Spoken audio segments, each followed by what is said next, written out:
Good evening, everyone. Welcome to Medill this evening. We're very glad you're with us for tonight's panel.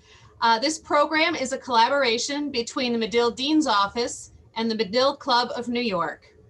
Thanks to the Medill Club for all of their help and partnership. If you have a question tonight, please feel free to enter it in the Q&A section at the bottom of your screen. We will hope to get to most, if not all, of your questions. And for more information about future Medill events, we encourage you to go to our website, medill.northwestern.edu. We have quarterly programs, and we hope you will attend all of them. They're open to the public, and we love to have a large audience. So now I would like to pass it over to Christina Amorosa, one of our fabulous alumni board members and volunteers, who will kick off tonight's presentation. Hi, Christina. Hi, good evening, everyone. Thanks so much for joining us. Before we get started, we also wanted to mention that Medill is celebrating its 100th birthday this year. We have a celebration February 8th over Zoom, and we have a lot more planned for the rest of the year, including some virtual programming and hopefully some in-person parties in larger cities as soon as it's safe to do so. We encourage everyone to visit the Medill Centennial website for programming updates. I'll drop the link in the chat so you can check it out. And now for the main event, we're so delighted to have here with us Maurice Dubois, who co-anchors CBS 2 News at 5 and 11, as well as C Zawadi Morris, who's the founder and publisher of BK Reader, the first Black-owned and woman-owned daily news site in New York State. She's here to discuss the COVID-19 Writers Project, which is a multimedia collective of life in Brooklyn during the coronavirus pandemic. We'll save about 20 minutes or so at the end for questions. So as Stacy mentioned, please use the Q&A function, and we'll get to as many as possible. And Maurice, I'll let you take it away. Oh. Maurice, I think you're on mute. Oh my gosh, rookie mistake, huh? Nice start. Thank you so much, Christina, Zawadi, everybody at Medill for being with us and for having us this evening. This is special. This is special work, and I'm really thrilled to be a part of this, Zawadi. I'm so impressed with what you came up with. It's real high level, and it's extraordinary work, and I hope everybody gets a chance to check it out, if not already, sometime in the very near future. I mean, somehow you were able to get a cross-section of real people, everyday people in Brooklyn, people who normally fly under the radar, who don't get any kind of coverage, you know, despite our best efforts. You got them to tell their stories and open up and really tell it in a first person, deep, meaningful kind of way. And it's a deep dive, and it's going to be something of a time capsule, a frozen moment in time to tell the world what it was like to live in our city, New York, particularly Brooklyn, during this incredibly trying time in history.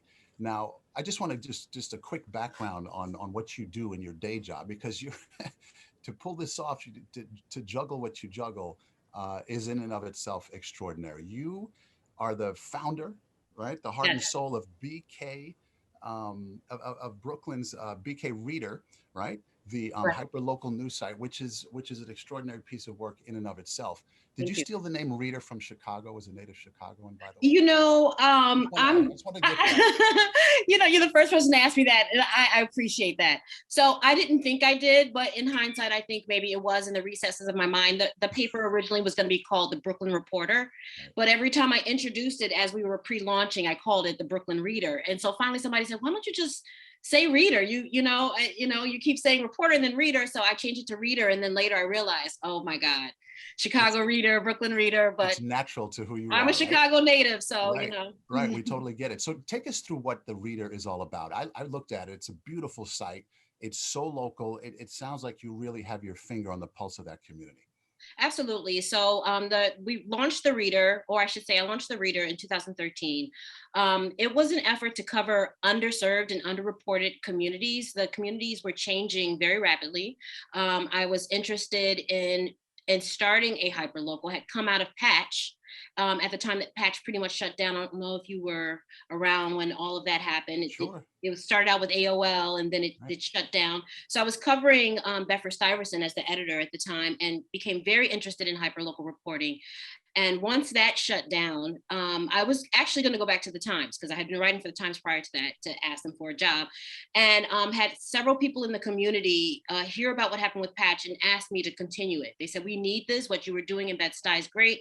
launched BK, spent about 6 months pulling the site together, and then launched BK Reader on a little shoestring budget, and started out in the communities that I felt were underreported, under-resourced, and poorly reported. So we started out in 4 neighborhoods, and over time we've expanded to 9.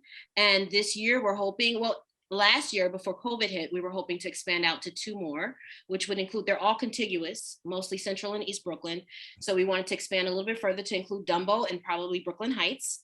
And so that might happen this year, since COVID kind of, set us back a little bit. And basically, we're trying to provide a voice for the community, a platform for the community to not only receive information, but know that they can also, share the information that they have. We want it to really be a conversation, news information that's brought to them every day, but also we offer local voices and young voices, 2 platforms for blogging for anybody from the community can talk. So we don't want to. I'm sorry, how big's your staff, and how many people do you reach on a monthly or weekly basis? How do you tabulate that? Okay, so we're doing, since COVID, our numbers jumped, and we're now doing about between 125 and 150,000 visitors each month. Our staff, we have only 2 full-time, which is myself and the managing editor. We've got a web developer on board on retainer, and we've got 7 freelance writers that we're working with. So you're nimble, and you have the reach, and you probably have all kinds of contacts in the community. So COVID hits, right? You've had 8 years of experience behind you, 7, 8 years. COVID hits, and everyone reacted to it differently. Some of us wanted to pull the covers over our heads. Some of us wanted to just be safe, run out of the city. Some of us wanted to work harder. You wanted to work harder, but somehow an idea hit you. You saw an opportunity. You saw some white space, as marketers say, something that wasn't being done, something that wasn't being reported. What was your initial idea? How did it occur to you? So I come from, the reason I got into reporting and journalism was because of my strong belief and desire to do storytelling, to make sure that the stories and the voices of those that don't get told are heard in our history books. And so that was the impetus behind me going into journalism originally. So I've always had this sort of desire and will to integrate storytelling into journalism in a way that made sense. And so when COVID hit, I had actually been talking to a friend about the Federal Writers Project, which was part of the WPA. So it was inspired by the WPA, the Works Progress Administration from Franklin Delano Roosevelt's term. He started that, and through the Federal Writers Project, we collected a number of first-person narratives, of oral first-person narratives of slaves. And I reference it all the time. I think it's an amazing thing. I talk back, I reference it as well as in terms of the importance of storytelling, because had we not gotten all of those stories, many of those slaves were at the end of their lives. They were, in their 90s and approaching 100, and we caught them right in the nick of time before they passed on. And this project spawned the careers of the likes of Zora Neale Hurston, Richard Wright, absolutely, Studs Terkel, and just to name a few. And they literally spoke with people who had been enslaved and got their stories firsthand and preserved it for forever, for posterity. I mean, extraordinary work. And you came across that and felt like maybe there's an opportunity here. Absolutely. I felt there was an opportunity, particularly because we were, for the first 3 or 4 weeks after we went into quarantine, right in March, as journalists, we were really in very much so response mode. Any new information that was coming out, because if you recall, every bit of information was new. We were still sort of developing an understanding around what this virus was. How harmful was it? Was it overblown, or was it a very serious thing? And so I found myself covering emerging news moment to moment, and breaking news. I'm sorry, moment to moment. And I sat down and had this conversation about the WPA, and I said, this is an opportunity. We're not hearing the voices of people living through this experience, because what I am hearing, even through the reporting, is that the experiences of people are so varied. I mean, you had some people who all of a sudden were receiving an influx of job opportunity online because of COVID. And, and then you had other folks who lost their job and had a family and had to immediately prepare to move out of their home. There were others that within about a month, their savings had depleted and they had started going to food lines. So there was such a variety in terms of how people were impacted by this virus and this pandemic. And we weren't listening to the individual stories. I said, if this time goes by and we're so caught up in the moment to moment, we're going to miss and forget. We have such short-term memories when it comes to news because of the plethora of information we're presented via the internet and at all. So I felt like if we don't slow down, we need to slow down for a second. Somebody needs to slow down, and we need to find out, over at least a period of time, how people are handling this, what they're thinking, what they're going through. I said, had we not heard from Anne Frank, that also impacted me. I read that in junior high. So the Diary of Anne Frank was another story that really impacted me because she was about the same age I was when I read the book. And she not told that story, from her perspective, we would not have known. She humanized it. She really did, just that one family, and made it real. Like, this is how a person can be impacted. In the end, the family passed away. It was just, tragic, but very important that was caught. That diary was I have caught. to tell you, we all were trying to humanize the story, but we didn't see it the way you did. We didn't quite see it this way. When you first brought this idea to people who could make a difference in making it happen, what was the reaction you got? The reaction to those that I approached about being a part of the project? No, the people who could fund it, who could make it happen. I was over the moon. I applied for a micro grant. Initially, my thoughts were to collect between 6 to 8 narratives and, use them as an archive, so to speak, on the site alone.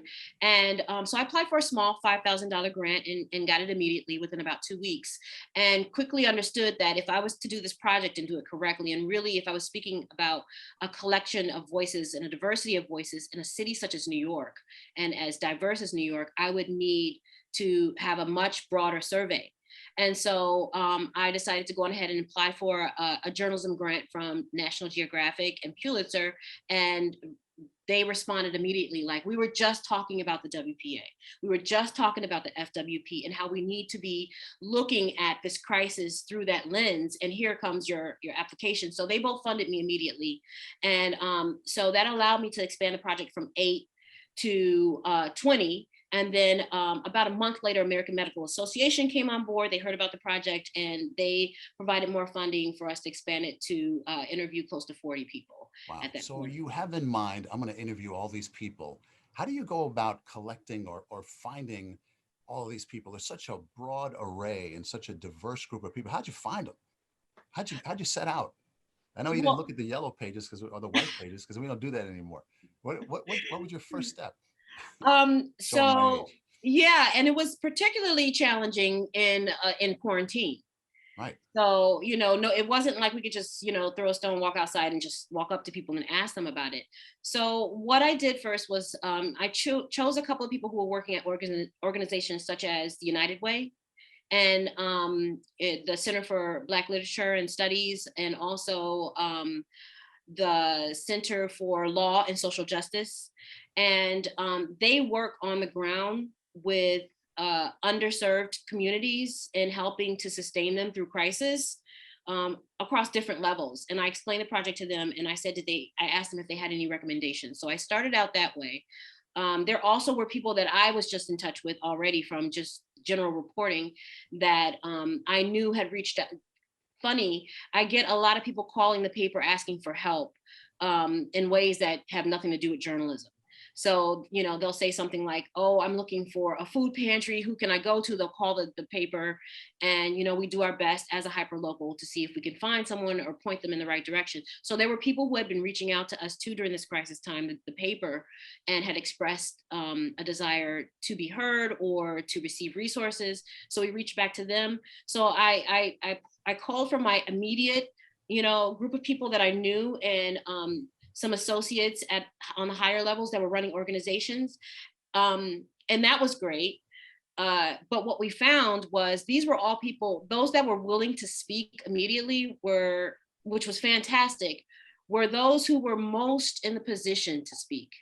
Those who we also needed to hear from Those I call the silent majority, those who are homeless, those who are drug addicted, those who are just coming out of jail, the recently, incarcerated, those living in NYCHA housing, public housing, all of those people, to me, if we were to talk about doing a good representation and a fair cross section and leave those voices out, it would be a huge disservice. And that group, we had a very difficult time reaching. I was not sure initially how to approach I knew homeless people. I knew where to go near the Armory over on Bedford.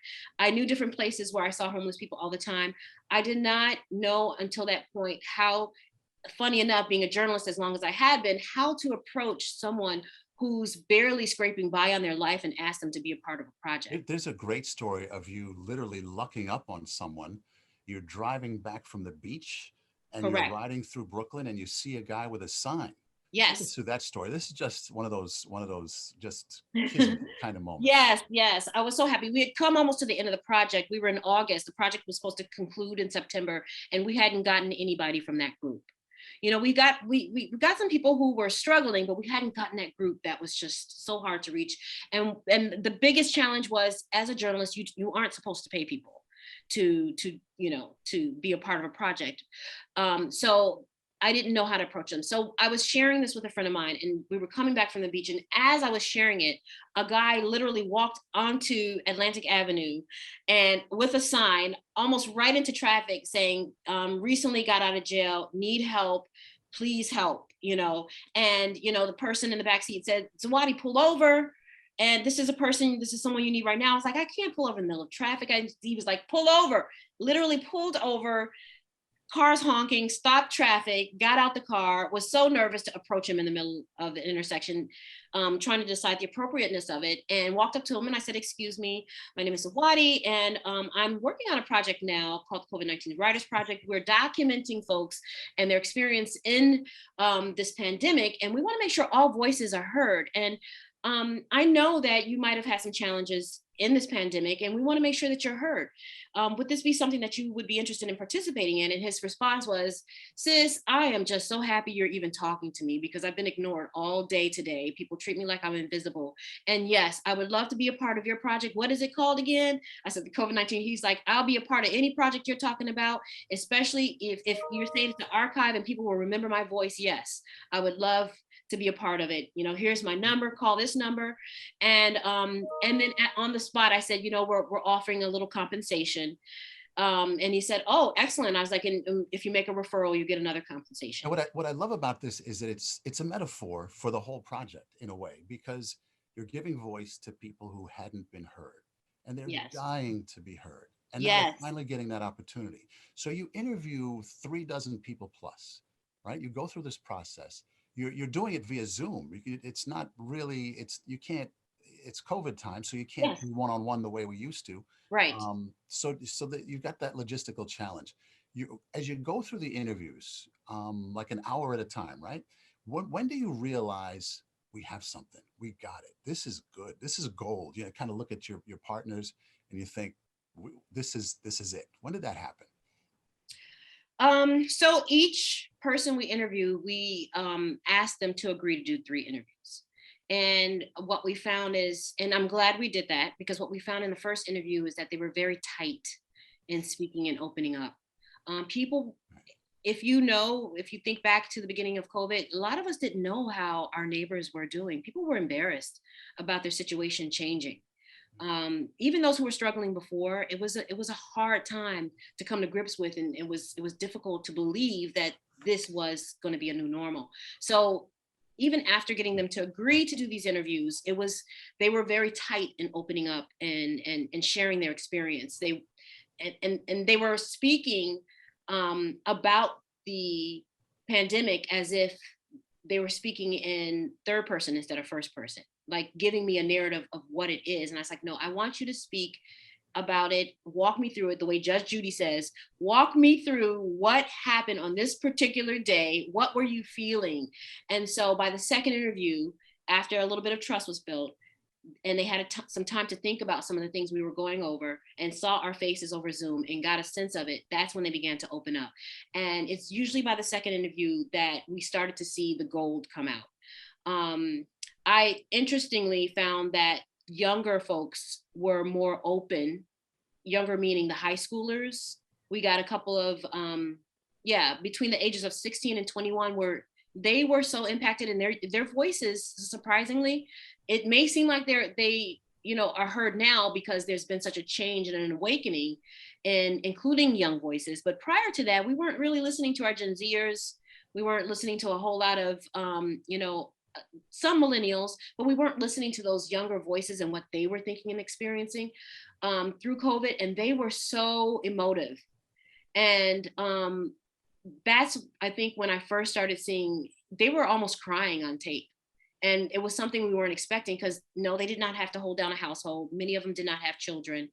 Those things that we think would make a person, most affected and impacted by a pandemic weren't the things that they were experiencing, but they had other things that I didn't even consider that, were just devastating to them. And so terrified for the future, right? They were so terrified. They were so disappointed in what life had handed them. And that on top of experiencing a lot of racism, which happened in May with, George Floyd, all of that was just so alarming to that generation. And so, by the second interview, everybody started really sharing what their personal, cross to bear was. And I knew, by the second interview that this was going to be gold. And we encouraged them. I said, this is a safe space, and you're not forced to talk about anything you don't want to, but we remember that this is an archive. And so it's important that people understand, who we are as a society today when we look back. So share that with us. Did you ask everybody similar questions, or simply just tell me your story? Tell me where you were when you were there and what happened. It evolved. Our line of questioning evolved from the beginning to the end. We had a set of questions we were going to ask everybody, and quickly found out that, after the first set of interviews and understanding who they were, that we had to tailor them specifically. If we ask standard boilerplate questions, that comes across in the interviews, and they start to give us those types of answers. So we listened. This is important too. We learned that in this interview process, listening was so important to our subjects, just really listening, not just waiting for the answer. Like as a reporter, you don't always listen. You just take down the answer. Wait a minute, really? No, we're moving so fast. We're listening. We're taking down the answers. We're, culling through the quotes. But here we had to really listen for the pain points and decide what to them is the opening, for them to really explore. And so in the second interview, our questions were very much so tailored specifically to their experience and who they were. And then you had to divide it into chunks or segments, and you came up with 5 segments, right? Crisis, response, devastation, awakening, and then recovery is the Correct. last one. Why'd you settle on those 5 breakouts? So we looked at it in that way initially. Again, it didn't start that way. The project evolved. We started looking at it through the lens of socioeconomics, race, health, education, and those 4. So we thought we were going to break it up that way. And what we found was that from month to month, because the crisis was changing so rapidly, people's circumstances were changing. From one month to the next, you could interview the same person and they'll tell a completely different story. So, and our understanding of the virus grew each month. So how we talked about it changed as well. And so the fear factor that existed in March and April, or even, March, April, and even May, when we were at the heightened version of it, was quite different. The conversation was quite different than when we were past it and sort of going through a recovery period around June. And so, and we started seeing that as we were going through the footage. We started seeing, people's countenance, their face, their conversation, their alarm, whether they were as alarmed, all of that is changing. So we have to kind of break it up and understand it across a timeline and still look at the intersection of that timeline with those socioeconomics, race, education, health, all those things. So there was sort of like a rubric happening across those 5 points. So crisis was basically the period of March to April when we first were hearing the news of the virus coming to the United States. The response was looking at what the government response was, what our politicians' response was, what was our response to it. Did we believe it? A lot of us did not believe that it was a real thing. Many of us did. Many of us immediately started wearing masks. Many of us refused to. So we looked at response and the cross section of that based on education and health. And then we moved into the next period, which was around April, which was devastation. And that's when our numbers were the highest. That's when we were in the eye of the storm. People were experiencing devastation across the board, whether it be a loss of a loved one, whether it be, the kids were devastated not being able to go to school and see their classmates anymore. People were devastated at the fact that they couldn't go to work. There was so much devastation and loss that was happening at that time period. And we looked at it through all those lenses. And then we moved into an interesting period that we didn't expect, which was called awakening. I don't know if you all remember, but after the George Floyd protests, people pretty much at that point couldn't take it anymore and just started coming out of their homes in protest of what was happening, out in the streets. I think it was a protest of our society, at large, what was happening racially, how we were handling the virus. It was almost, that's why we called it awakening. It was a pivot that we made, a huge pivot, which was important. And then the final was the recovery period. And if you look at from crisis to response, devastation, awakening, and recovery, it looks like the stages of loss. When you first have a loss of anything in your family, you kind of go through that same arc. And so, it made sense for us to kind of What look at was your arc personally? Well, what kept you up at night throughout this project? I imagine, are we going to get this done? Can we edit this down? And then you're feeling for the people. What was that like personally, the personal tumult, I imagine? So, as someone who's a workhorse anyway, I didn't realize until one day I went to an event. I don't know if you remember St. James Joy. They were having that little house gathering. I walked past there. People were just dancing in the street. It started out as something to celebrate the first responders. And I was there with 2 members of my team, and we just needed to walk and take a break. And we all sort of broke down crying from an interview that we had done earlier in the day. And then we started sharing how we're receiving, almost like therapists. A lot of times we forget that therapists are receiving, this information about people's personal travails. They're absorbing that, and they need a therapist to go to. We weren't considering those things. We were listening to these stories and absorbing them, listening intently, trying to make sure that we represented them in the best way possible. And we were taking it on and not realizing, as journalists, we're used to just moving from, X, A, B, C, D, E, but this was more of a slower pace. It was more of a broader reach. And so absorbing that and sitting with it for so long and going back to the person and interviewing them again, we actually found ourselves very emotionally affected by the people's stories. What did you do about that? How'd you handle that? We talked about it because at first we didn't realize it was happening, but once we realized that was what was happening at our weekly meetings, we talked about it. We talked about people's stories. We talked about how we were feeling. That's just the best way to get it out, is just to talk. And we felt the continued pressure and desire to make sure that we capture almost everybody's story, because we forget that, you have to humanize these moments in crisis. And the stories are very human, more human than, we would expect. They're very, very human, very personal. So did the project change you? I think it did. Thank you for asking that. That's so interesting you said that. I've done actually about 6 projects during COVID, and COVID changed me. I just think that 2020 changed me. Yes, and the project was part of that. The project is something I feel very passionate about now, because I learned so much in putting it together, not only, in terms of how to do a documentary series from a journalistic sort of standpoint and hyperlocal standpoint, but I also learned so much about myself in terms of how to how to access people in crisis for news, and the need to sometimes slow down. And so I learned a lot about myself in terms of how I should work moving forward. So yeah, I think it changed me that way. And I'm very proud of the project. I think it has so many layers and so many ways you can approach it as a form of study and survey. I would imagine it's impossible not to be changed after an experience like this. Just extraordinary on so many levels. The project now lives online, and it's going to become part of educational curricula, as far as we can tell, right? Tell us about that. So yes, Pulitzer loved the project after we were finished. I think we delivered more than they had expected.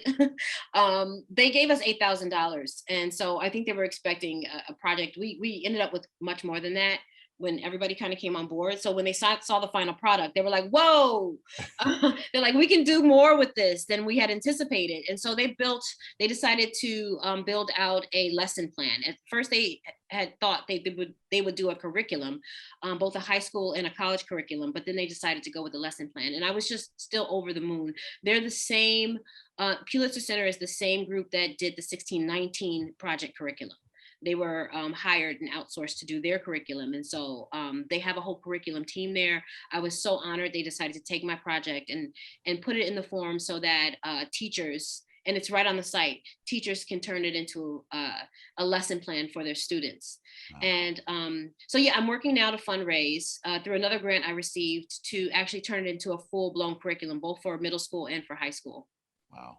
Yes. Now, how on earth do you follow this? You know, what's the next mountain you plan to climb after something like this? This is just, you know, it's a career moment for a lot of people, I imagine, but what's next? You're too young to quit. So I'm still working with trying to make sure that I position the project in places where people can learn and grow from it. I really want to share it with as many journalists as possible. There was so much that I learned from a journalistic standpoint. I don't know if we're going to get a chance to go over it, but just so much that was gleaned. And I think it's important as journalists. Such as what? Tell us. Again, the need sometimes for us to slow down and listen a little bit more to stories, you know.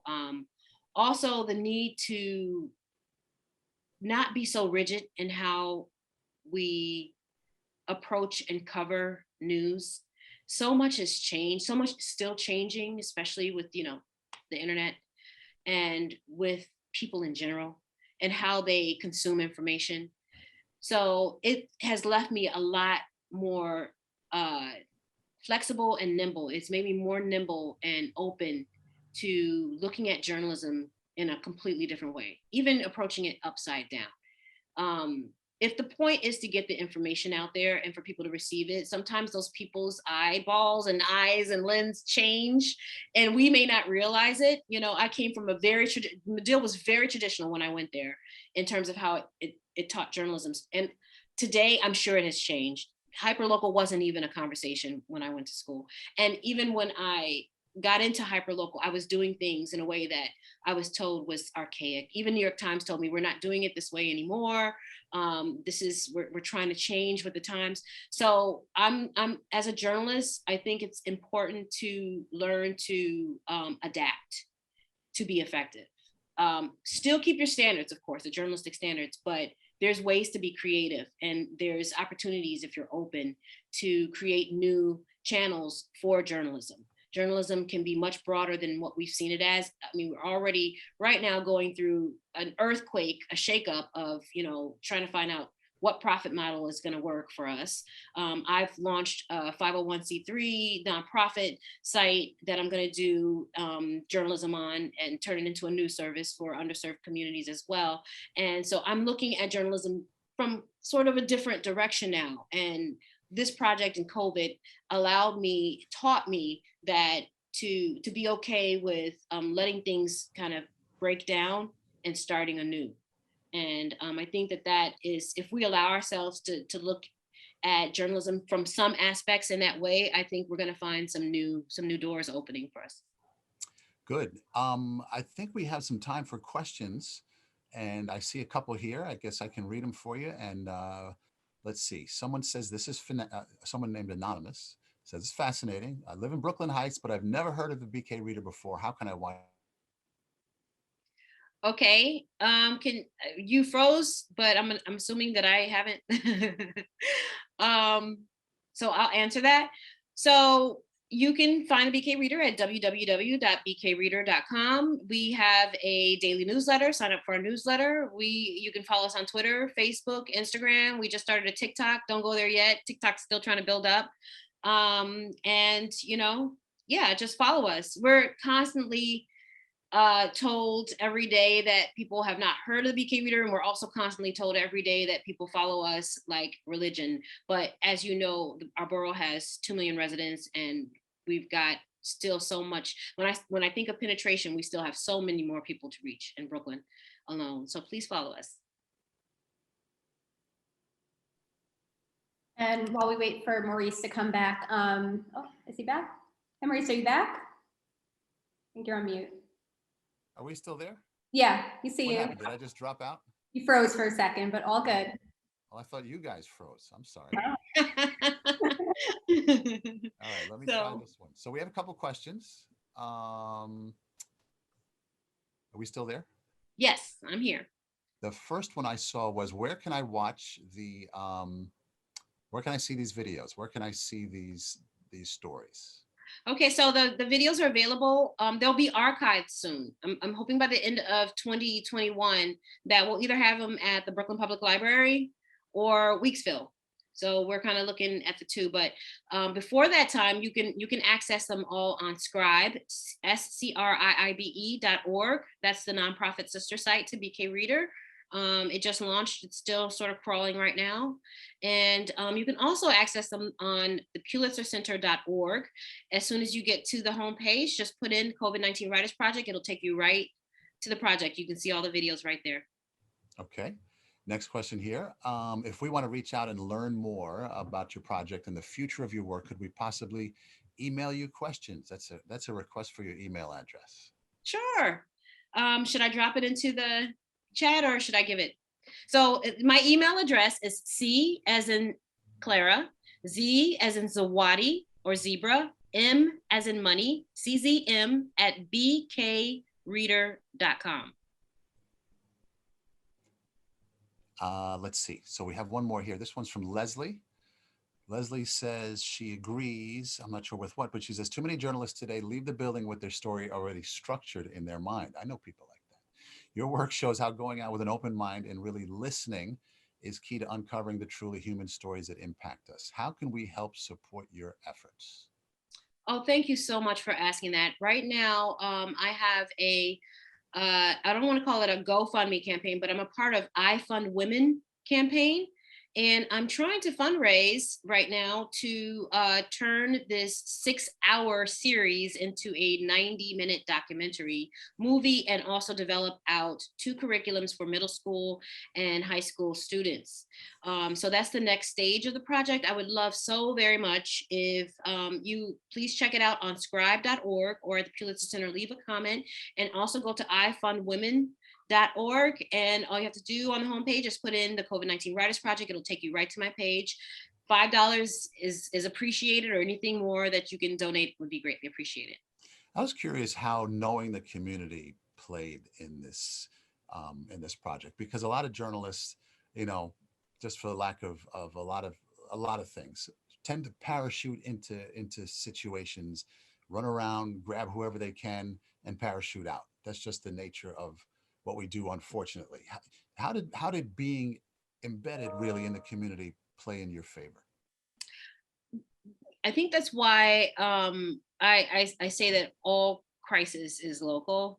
Our crisis in Brooklyn was so, in many ways, very unique to Brooklyn. Our response was very unique to who we are as Brooklyn residents during this pandemic. So I think having reported over the years, at that point, it had been at least 10 years that reporting in Brooklyn, in the neighborhood. I knew who to go to ask for support, to get people. I knew our pain points as a borough, I understood the things that moved us. I knew the organizations that were putting in the work. Just the familiarity on a very hyper-local level allowed me to navigate even within a pandemic and even within a quarantine. So I appreciated having that intimate understanding of my community and still being able to get this project done. I was devastated that I wasn't able to get people on video in person, and almost didn't do the project because I didn't want to do it over Zoom. But I was reminded that if I'm to truly represent the face of what we're going through right now in the pandemic, that Zoom calls is how we're communicating, and aliens in the future, if they want to look into the archive, might need to see that. You know, So it's almost better in a way because they're talking directly to the camera. They're not looking at an interviewer off to the side like in traditional documentaries. Did you find that to be a plus? I mean, it seemed to strike me after a while that they're talking to me. They're talking to the camera. What do you think of that? you're absolutely right. I'm glad you brought that up. I did find that I wasn't doing most of, I helped inform the questions and I would sit in on the interviews, but we had a different journalist asking the questions. But I definitely noticed that a lot of what we thought was our handicap in this crisis ended up being something that moving forward we're going to continue doing. You're absolutely right. Folks being in their own environment and unencumbered with lights and mics and all those other things, just being able to speak really did allow for a more organic conversation to happen quicker. It took a little time to warm up, but it happened quicker. Absolutely. And even the background environment stuff, the dog running past and stuff like that, that added to it. It was all important, So yes, I did find that the things that we thought were, going to handicap us actually ended up working to our benefit. Right. Here's a question. Have you seen other impactful hyperlocal reporting projects on COVID in other cities? And are you hoping to expand your efforts to other communities? I really, okay, to answer the first question, I have seen some great projects. I haven't seen them done with the intent of turning them into an archive, but of course we all know that all information is archived. But I've seen some great reporting on COVID, period, and some creative approaches to covering COVID. As far as expanding to other cities, it was something that I did consider, but I started finding after we wrapped the project that people were experiencing COVID fatigue and didn't have the same sort of desire to keep talking about it. They wanted to get out of it and be away from it. And so it began to morph into something else. The conversations around it began to morph into something else, which was still valid. It would have been, the next chapter, but to have not done it in parallel in other cities at that same time would kind of make the project a little bit disjointed. So I've kind of held off a little bit. We might do a follow-up after we've all universally come out of COVID. But right now, I'm just working on trying to expand what we have, the collection that we have right now, turn it into a documentary and curriculum. Sure. Someone wants to know, did you interview any Brooklynites about the pandemic from the insular Hasidic communities? Oh, thank you so much for asking that.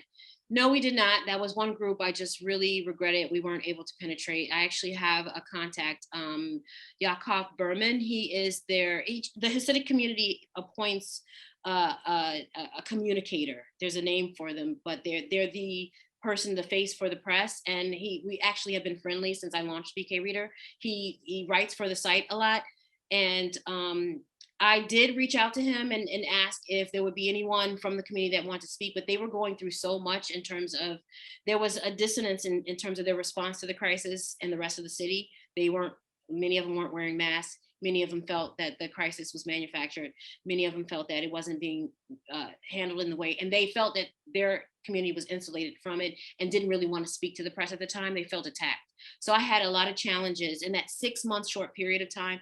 I had some challenges getting anyone to agree from the community. I think if I had more time, I could have massaged one or two people in, but yeah, that was one group that I really, there were some, there was two Jewish people in the projects, but they weren't Hasids. Leslie here wants to know, what do you hope will come out of this project? So the project was aside from being inspired by the FWP, the goal of the project is to, okay, I was sharing this with Maurice earlier. So the other thing that also inspired the project was this idea that if you've ever read the book Sun Tzu's Art of War, one of the overarching themes is this idea that in crisis is when you learn a person's character. In crisis, in war, in times of challenge is when you learn a person's character by the tools they choose to fight with, whether or not they choose their fists, their words, a knife, a gun. All those things speak to who you are, your character, because you're in that sort of, flight moment. And, when all your senses are highest, shows your true character coming out. And so I always thought about that when I think about crisis and storytelling. And so I wanted to see through this examination and survey, by looking at all those things, what tools did we access in our toolbox? Did we use or fail to use? What was our response to all of this, to each other as well? I wanted at the end of the day I wanted this crisis to tell us who we are, who the character our country is at that moment. A snapshot of who it was. And I think that it did that. And what do you think it said about the character of the country? Oh, it said that we are a country in turmoil and change, extreme change, that has a lot of improving to do. A lot of people died and a lot of things fell through the cracks and a lot of resources weren't available and we weren't prepared in a lot of ways. So we had a lot of cracks in our so-called shiny, vase, our shiny surface. We had a lot of cracks that we weren't acknowledging, but we also had some amazing people that just came to the fore. We saw characters come out of people that they didn't even know existed in terms of helping each other. I think what this crisis forced people to realize is void of the government providing us any support, how do we come together and respond for each other as a community, as a hyper-local community? And we did. We became very hyper-local in this crisis. I don't know if people realize that. People created refrigerators in Brooklyn and set them out for people who needed food, and we regularly donated to the refrigerator. I mean, there were people that were volunteering to clean up the streets because, we didn't have, our city was running out of money. I mean, we saw so much beauty too. And we saw that we can be self-sufficient if we needed to. And if we couldn't, we learned ways to create those sort of threads. So I saw both things happening. But I did see a lot of work that needed to be done. And I also saw a lot of great character. Right. And people banging pots and pans. Remember that? Yeah. It was just amazing. Surreal as I think about it at the moment. Here's one for you. How'd you keep your spirits up throughout such a difficult process? I think you touched on that a little bit, but yeah. Yes. I think my spirits were raised doing this project in general, because I was finding that it was cathartic for so many people to be heard. I learned that people, especially underserved communities, need to be heard and felt and believed and respected, their voices respected. And being able to do this for them meant so much to me. There was one realtor who, you'll see him in the project if you watch the project. He's he owns many properties in Brooklyn. A Jewish landlord, and he had been writing the paper for the past year, often saying, help me with this, my tenants. Like, he loved his tenants, he did so much for his tenants, but he would get so upset when his tenants wouldn't pay the rent. And I don't know why he wrote the paper. So he felt personally injured when all of his tenants sent him a letter saying that they're not going to pay rent when they went into COVID, to quarantine. and they had a fist at the top of it because it meant solidarity, but he took it the wrong way. And he was like, I'm so upset. They put a fist at the top of the letter. Help me, Zawadi. And I was like, why do you keep writing my paper, asking me to help you? I can't help you. Don't take it personally. They're just standing in solidarity. He's like, why would they put a fist? You know? And so he was so upset. He was like, I've done so much for my tenants and they're not paying their rent. And so I was like, this project is perfect for him. He's in the project. He talks about it, you know? And so these voices, we often, as the tenants, you know, we couldn't pay our rent, many of us, we lost our jobs. But what about the landlords? There were landlords out there that had many buildings that were completely freaking out.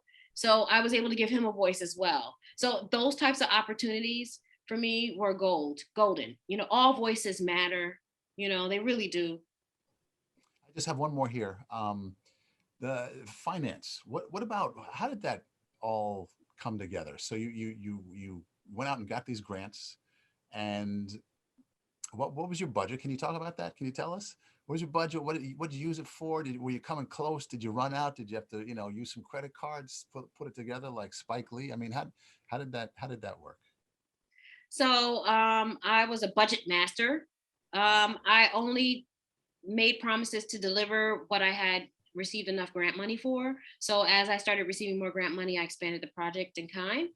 And so the total project was about $43,000. Wow. Yeah, it came to about 43. We got about 25 or so from the first 3 funders, and then AMA gave us 20.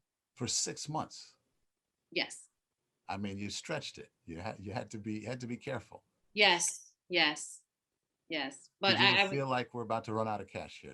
We're not going to make it. Oh yeah, we barely made it to the end. Yeah, we barely made it to the very end. But we made it. People. Yes, absolutely. We had a professional editor, videographer, all of those. Yeah, we needed, because everybody's network and reception was different. So the Zoom, you'll see there's a difference in even how some people were talking from their phones. Right, like, they were freezing up right in the shot, and you left it in there. Yeah, we had to leave it because it is exactly what it is. And so it was frustrating at first, but I was like, you know what, this is what we're living through right now, and this is what you froze during this conversation. I sure did. It's real. It's because I'm at CBS. That's why. So yeah, so we paid to try to give it a professional shine at the end, you know, and round off all the corners and sharpen whatever edges need to be sharpened. So yeah. But well, I have to tell you, it is an extraordinary piece of work. I hope everyone gets a chance to take a look. I'm honored to have a chance to speak with you and to share this moment with everybody. So I want to just say thank you. Thank you, Zawadi. I want to say thank you to Medill. Yes. I loved going to Medill. I really did. And I want to say thank you to you too. It was a pleasure being interviewed by you. I so appreciate you. And to anyone, if you guys have any further questions or need more information, please do email me. I love speaking about the project. If you need for me to speak to your classroom or to any group, I say yes to almost every project. So thank you so much, Maurice. Thank you, Christina. Thank you, Stacy, Elisa, everyone. Thank you. And thank you, Medill. Thank you, Medill. Thank you both so much, Zawadi, Maurice. It was just such an enlightening discussion, and just really appreciate you guys taking the time. Take care and have a good night, everyone. Good night. Bye. Thank you. Good night.